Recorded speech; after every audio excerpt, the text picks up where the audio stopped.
اور دوسری بات کہ وہاں پر میں نے جو ہے آئین اور قانون کے دائرے میں کارروائی کا کہا ہے، اور میں نے پوری تقریر میں وہ سٹارٹ میں نے اس طرح لیا کہ اگر الیکشن میں دھاندلی ہوئی تو پھر ان کے خلاف قانونی کارروائی کی جائے گی. تو میرے خیال میں یہ غلط بات نہیں ہے، اور انشاءاللہ باقی جو چیزیں ہوں گی وہ ہمارے وکلاء دیکھیں گے، اور قانون کے مطابق جو ہے ہم آگے جائیں گے انشاءاللہ تعالی. شکریہ. اچھا، اس پر جو مجھے اطلاع ملی ہے ہمارے پاکستان تحریک انصاف ہری پور کی طرف سے کینڈیڈیٹس کی طرف سے، جو پریزائڈنگ آفیسرز تھے وہ ہمارے گورنمنٹ خیبر پختونخوا کے تھے. انہوں نے فارم 45 ہر طرح کی پریشر کے باوجود جاری کیا. آر او جو ہے چونکہ وہ الیکشن کمیشن کی طرف سے تھا، اور وہاں پر جو آر او آفس کے اندر سیکیورٹی تھی وہ بھی فیڈرل گورنمنٹ کے ادارے تھے. تو انشاءاللہ میں نے سلمان اکرم راجہ صاحب کو بھی بول دیا ہے کہ وہ ایک کمیٹی بنائے پی ٹی آئی کی، اور وہ مجھے رپورٹ کرے کہ کہاں پر جو ہے صوبائی حکومت کی طرف سے اگر فرض کریں، کیونکہ مجھے تو رپورٹ نہیں ہوا، اگر فرض کرے رپورٹ ہوتا بھی ہے نیچے کی طرف سے تو ان کے خلاف جو ہے قانونی کارروائی کی جائے گی. ماضی میں الیکشن کمیشن پہ تنقید کرتے رہے، آج آپ الیکشن کمیشن کے سامنے پیش ہوئے، تو کیا آپ کو امید ہے کہ آپ کو یہاں سے انصاف ملے گا؟ امید لے کے ہیں یا صرف فارمیلٹی کے لیے؟ دیکھیں، پاکستان تحریک انصاف ہمیشہ سے جو ہیں پالیسیز پر تنقید کرتے آئی ہے. الیکشن کمیشن ہو یا کوئی اور ادارہ ہو، وہ سب ہمارے لیے جو ہیں قابل احترام ہے اور ہم ان کا احترام کرتے ہیں. لیکن کچھ پالیسیز جو عوام کے نقصان میں عوام کو نقصان دیتی ہو، ملک کو نقصان دیتی ہو، اس پر پہلی بھی تنقید کی ہے اور انشاءاللہ اس کے بعد بھی کریں گے.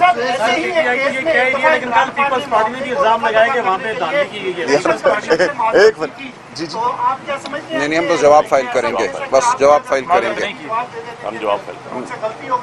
نہیں، کوئی غلطی نہیں ہوئی، ہم جواب فائل جی غلطی تو نہیں ہوئی، اور ہم جواب فائل کریں گے انشاءاللہ تعالی، اس کے بعد دیکھیں گے. یہ بتائیے گا کہ آپ قانون کی مختلف ہیں. جی وہ جو امیجز اور ثبوت آئے ہیں تو اس میں کلیئر دکھائی دے رہا ہے کہ فارم 45 پر پولنگ ایجنٹس کے سائن بھی ہے اور پریزائڈنگ آفیسرز کے سائن بھی ہیں. پولنگ ایجنٹس جو ہیں دونوں کینڈیڈیٹس کے تھے، ایک کی بھی تھے دوسرے کی بھی تھے، ان کے سائن موجود ہیں. لیکن جو آر او آفس سے ٹی وی پر جو فگرز آ رہی تھی تو اس میں فرق ہے.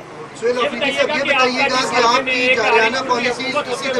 کی جاریانہ پالیسیز اسی طرح جاری رہیں گی؟ عمران خان کی رہائی ایک طرف ہے، دوسری طرف آپ الیکشنز آ رہے ہیں، تیسری طرف گورننس ہے، تو آپ کی ترجیحات کیا ہے؟ مستقبل میں لوگوں کو کیسے سیٹسفائی کریں گے اپنے صوبے کے، جبکہ دوسری جانب مریم نواز دن رات ڈیولپمنٹ کا کام کر رہی ہیں؟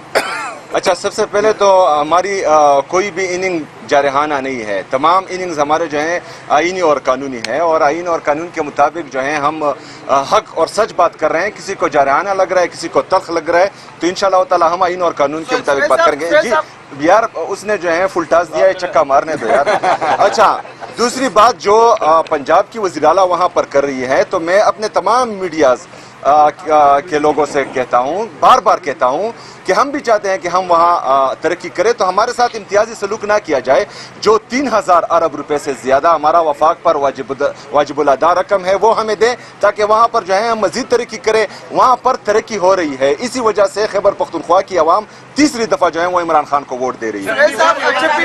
26 نومبر بھی ہے، بتائیے گا کہ تیاریاں کیا ہیں اور تحریک کا جو آغاز کرنے جا رہے ہیں اس حوالے سے بتائیے گا. وہ جو ہے سلمان اکرم راجہ صاحب سے ابھی میری بات ہو رہی تھی، تو وہ میرے خیال میں اناؤنس کرنے لگے ہیں 26 تاریخ کے حوالے سے. تو جو پارٹی ڈیسائیڈ کرے گی انشاءاللہ اس کے مطابق جو ہے ہم کریں گے، اور آلریڈی جو ہے ڈیسائیڈ بھی ہے 26 اشرف صاحب نے بھی اعلان کیا ہے. قرار دیا گیا تھا، ابھی تک یہ آپ ڈیسائیڈ نہیں کر سکے کہ آپ T20 کے ہیں، سپر 6 کے ہیں، ون ڈے چلیں بس کافی ہے. یہ عمران خان کی رہائی کے لیے آپ کب تک تحریک چلائیں گے؟ علی امین گنڈا پور صاحب کو پارٹی کے جتنے مرضی اعتراضات، لیکن وہ تحریک چلاتے رہے.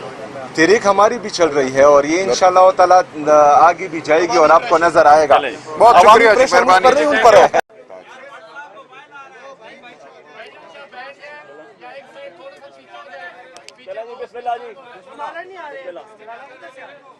جی بسم اللہ الرحمن الرحیم.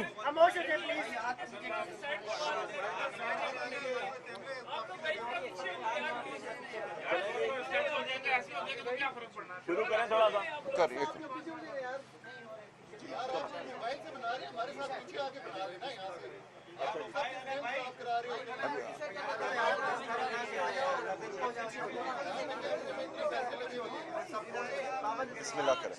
بسم اللہ الرحمن الرحیم.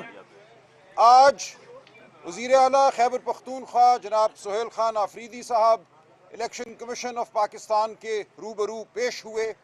انہیں ایک نوٹس آیا تھا جس میں ان کو اصالتاً پیش ہونے کی ہدایت کی گئی تھی.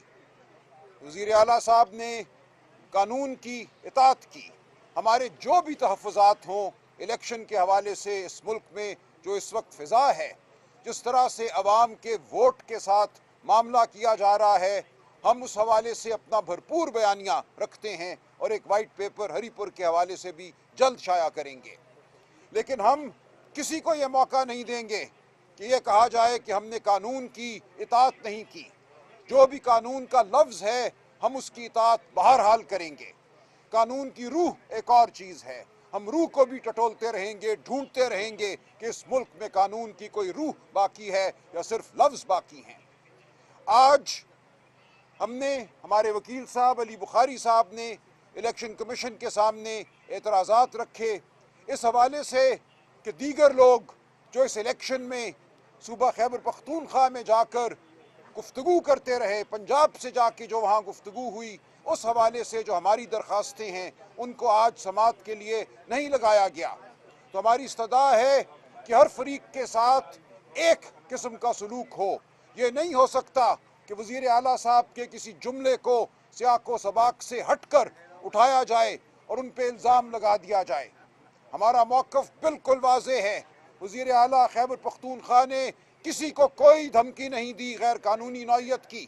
یہ وزیر اعلیٰ کا فرض ہے کہ اپنے صوبے کے افسران کو تنبیہ کریں کہ ان کا کام ہے قانون اور آئین کے مطابق کام کرنا. اگر کوئی قانون اور آئین سے ہٹ کر کام کرے گا تو اس کے خلاف آئین اور قانون کے تحت تادیبی کارروائی وزیر اعلیٰ کا حق ہے، بلکہ وزیر اعلیٰ کا فرض ہے. اس سے زیادہ وزیر اعلیٰ صاحب نے کچھ نہیں کہا.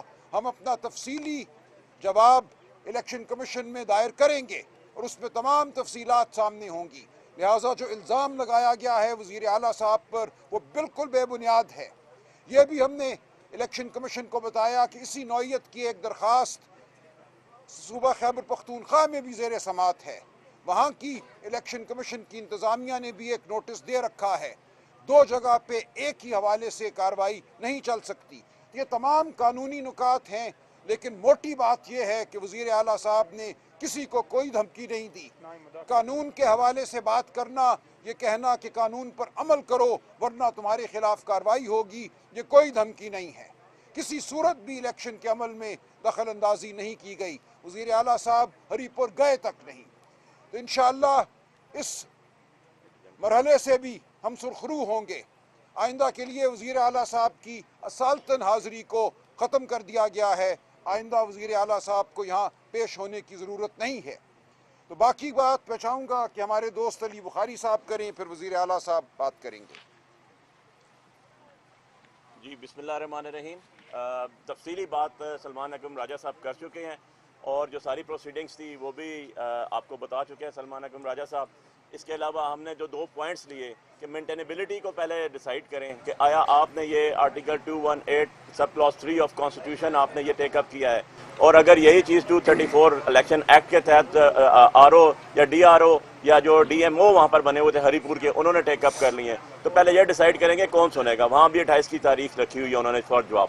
اور دوسری چیز ہم نے ان سے کہی کہ ہماری اپلیکیشن جو وہاں پر اور کینڈیڈیٹس تھے، جو سو کالڈ ریٹرن کینڈیڈیٹ جس کو بنایا گیا اس کے خلاف آئی ہوئی ہیں، جس کے اندر یو ایس پیز پنجاب کی وزیر اعلیٰ، ان کے ہسبینڈ کے بہت زیادہ تقاریر اور ان کے جتنے بھی باقی سارے جو لوازمات انہوں نے وہاں پر کیے ان کی تفصیل بھی دی گئی تھی، جس کے اوپر انہوں نے نیکسٹ ڈیٹ ہمیں دی.